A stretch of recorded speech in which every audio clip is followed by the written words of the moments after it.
आप भी जब इंग्लिश मूवी देखते हैं और वो भी ओरिजिनल इंग्लिश लैंग्वेज में, तो क्या आप पूरी तरह मूवी को एंजॉय कर पाते हैं? आई एम श्योर आप नहीं कर पाते होंगे, क्योंकि इंडियन इंग्लिश और अमेरिकन इंग्लिश में बहुत डिफरेंस होता है। सो यहाँ पे मैं लेके आया हूँ आपके लिए एक नया तरीका इंग्लिश सीखने का, और हम इंग्लिश सीखेंगे क्वीन गैम्बिट सीरीज़ के साथ। और मैं तो सीरीज़ का फ़ैन ही हो गया था जब मैंने सीरीज़ का पहला एपिसोड देखा था, और मैंने 8 के 8 एपिसोड एक दिन में ख़त्म कर दिए थे।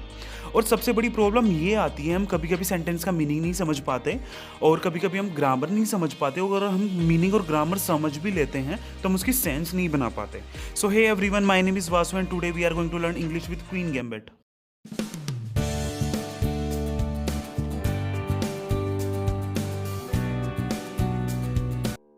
हे गाइस, चलो स्टार्ट करते हैं। हम वन बाय वन सारे सेंटेंसेस देखेंगे और उनके मीनिंग भी देखेंगे। जो उसमें डिफ़िकल्ट वर्ड होगा हम उसको भी पढ़ेंगे। तो हमारा पहला सेंटेंस है, I understand dear your mother passed on. पूरा सेंटेंस सिंपल है, बट पैस्ड ऑन का मतलब क्या होता है? पैस्ड ऑन का मतलब ये होता है जब किसी की मृत्यु या डेथ हो जाती है, उसके लिए हम पैस्ड ऑन यूज़ कर सकते हैं, और ये एक फ्रेजल वर्ब होती है। इस सेंटेंस का मतलब ये है, योर मदर पैस्ड ऑन, आपकी माँ की और या आपकी मदर की मृत्यु हो गई है।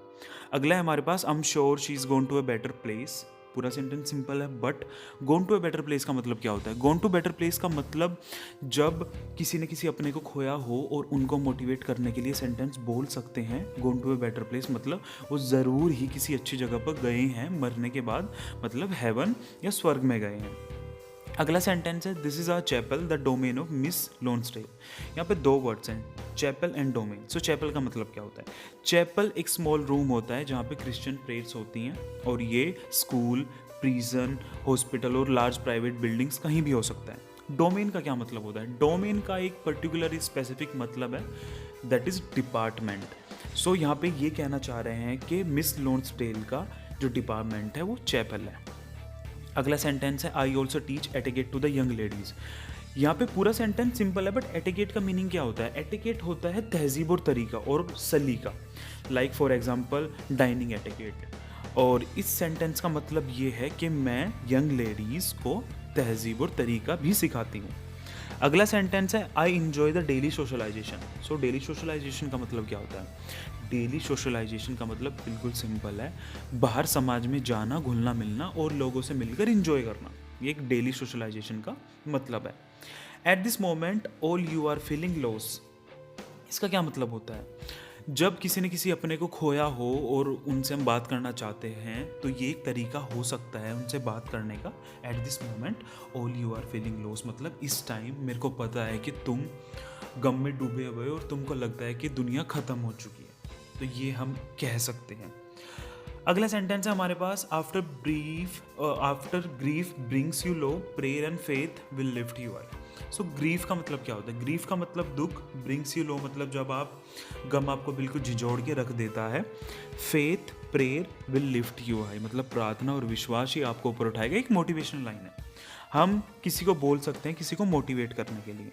अगला सेंटेंस है, डोंट ड्वेडल। ड्वेडल का मतलब क्या होता है? ड्वेडल का मतलब होता है टाइम वेस्ट करना, इधर उधर टाइम वेस्ट करना। मान लो अगर मेरे को कहीं पे जाना है और मैं इधर उधर टाइम वेस्ट कर रहा हूँ, तो मैं ड्वेडल कर रहा हूँ। सो डोंट ड्वेडल मतलब टाइम वेस्ट मत करो। अगला सेंटेंस है हमारे पास, यू आर एस्टाउंडिंग। एस्टाउंडिंग का मतलब होता है कि कोई ऐसी चीज़ जिस पे हम बिलीव ना करें कि सही में एग्जिस्ट करती है। Like can't believe that it really exist. So कोई अगर हमें बहुत अच्छा लग रहा है या फिर किसी की काबिलियत पे हमें बिल्कुल तारीफ करनी है, तो उसको हम बोल सकते हैं यू आर एस्टाउंडिंग। अगला है अ प्रेजेंट। प्रेजेंट का मतलब क्या होता है? गिफ्ट को बोलने के लिए हम अ प्रेजेंट भी कह सकते हैं, मतलब a present, I bring a present for you, मैं आपके लिए एक गिफ्ट लेके आया हूँ। तो ये बोलने का अलग तरीका है। अगला सेंटेंस है, how about you stand next to Mister Shaibel. ये पूरा सेंटेंस सिंपल है, but you stand next to, next to का मतलब या स्टैंड नेक्स्ट टू का मतलब ये होता है कि जब हम किसी को बोलते हैं कि आप उनके पास जाकर खड़े हो जाइए।